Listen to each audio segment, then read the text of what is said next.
Hello, welcome to Virgo Philippines. So, ito yung reading natin for Virgo, Sun, Moon, Rising, Venus, Jupiter, Virgos.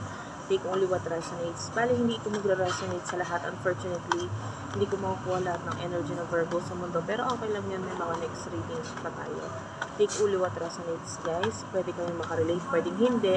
Kung hindi, ibigay mo na lang sa ibang reading and then check mo na lang yung ating other videos, okay? So, let's start. Kunin muna natin yung main energy mo.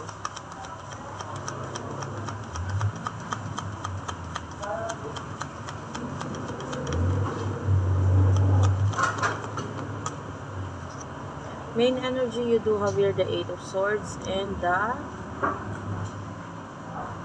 Queen of Coins. So, nakakita tayo dito ng situation where in-stuck ka, no? So, sa nakukuha natin dito, maaaring marami kang gustong gawin, kaya lang hindi mo pa magawa sa ngayon, dahil nga currently you are stuck. Nakakita tayo ng new beginnings for you, ayan, and mga bagong decision na gagawin mo. And you do have the Empress, yung iba sa inyo nag-focus ka ngayon sa sarili mo, sa kung ano yung mga kaya mo pang i-improve sa sarili mo sa ngayon. And I feel like pagdating sa love, there is someone na parang hindi mo magawang mai-open up yung sarili mo sa kanya dahil might be you are currently stuck sa situation mo. Okay? So, sino ba itong person na kakonect mo pagdating sa love?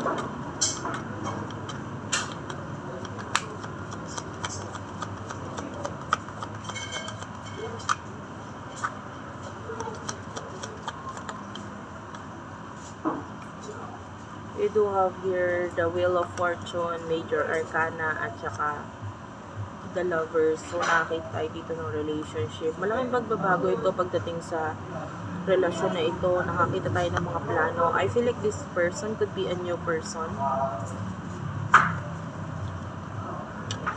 Yung iba sa inyo, itong relationship, I feel like this is another relationship nitong person na to, no? Pero nakakita tayo ng problema dito sa relasyon na to. Parang, parang ang nahihirapan at saka nasasaktan yung energy with the 7 of Swords. And nakita tayo ng malaking pagbabago pagdating sa relasyon nila. Parang hindi na ganun ka-okay. So yung iba, this could be a new person, kaya lang currently in a relationship pa siya. Tapos yung relasyon naman niya dun sa person na kakonect niya is hindi naman na nagiging okay din. And alamin natin, ano yung emotion niyo sa isa't isa.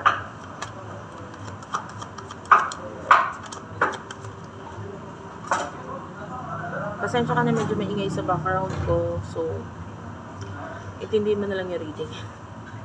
Maintindihan mo naman yun.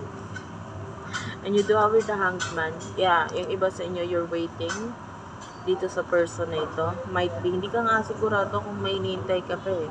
Yung iba sa inyo pwedeng hindi mo alam kung ano yung dapat mong gawin or maramdaman dito sa person na to. Tsaka isa pa, meron ka rin namang iba pang problema na pinagdadaanan ngayon para isipin pa siya. Especially pagdating sa iyo, like career, pwedeng gano'n. Or sa mga gusto mong simulan.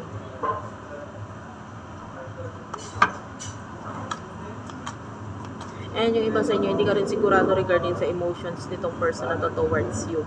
Meron ka lang pakiramdam na parang may something, na parang itong taong to may pagkagusto or may nararamdaman na kakaiba sa'yo, pero hindi mo nasisigurado or hindi ka sure regarding doon sa part na yon. You do have here the Page of Coins, the 4 of Pentacles, and the Moon. So with regards sa person na kakonect mo, nakikita natin itong person na to who is someone na parang medyo nagiging maingat siya pagdating sa connections. Kasi lalo na yung kakonect mo is may kakonect pang iba. Parang nagiging maingat siya eh. The Moon, I feel like lumalabas at lumalabas ka sa panaginip nitong taong to. Hindi niya yun, sinasadya. Or alam mo yun, parang out of nowhere, bigla ka na lang maaalala or may isip nitong person na to na parang nagiging dahilan kung bakit parang ay guys, hindi ito ex energy ha. If you're dealing with your ex, I'm sorry to say, kasi meron tayo dito message sa ilalim na kung yung kakonect mo, ex mo, naka-move on na si ex, no? So, definitely, yung iba, this is a new person or a person in the past na walang naging relationship na naganap or what. Ganun.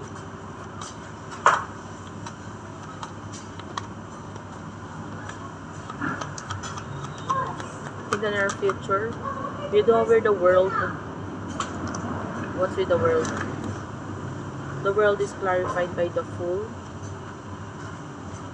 Ayan. And the 9 of Cups. Okay.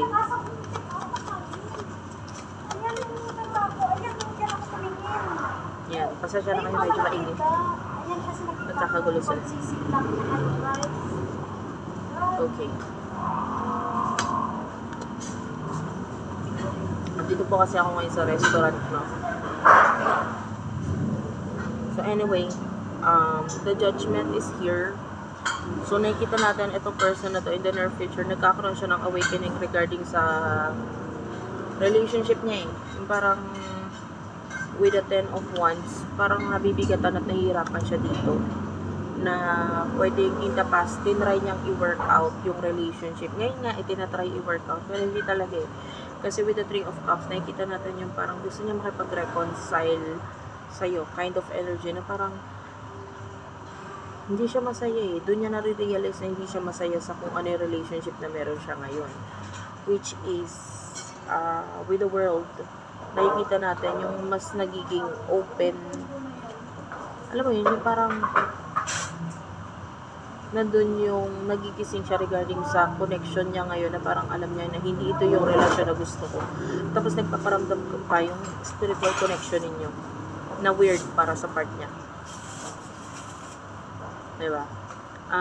In the near future, nakikita tayo dito with the 9 of Pentacles ng pag-a-advise mo regarding this person. Kung hindi man sa relationship nila, pwedeng material, sa money, ganun. Magiging malaki yung influence mo sa kanya, yung advices mo sa kanya, na magiging dahilan para maging mas malapit kayong dalawa. Yeah, yung iba, this is a spiritual connection. And you do have the Temperance. Ito yung tinatawag na parang true love waits. And ito yun. Nagkakaroon lang siya ng mga lessons sa buhay niya ngayon. Pero all you have to do is to wait for the right time para sa inyo ng person ito. Okay? So, thank you for watching. I love you all and bye-bye.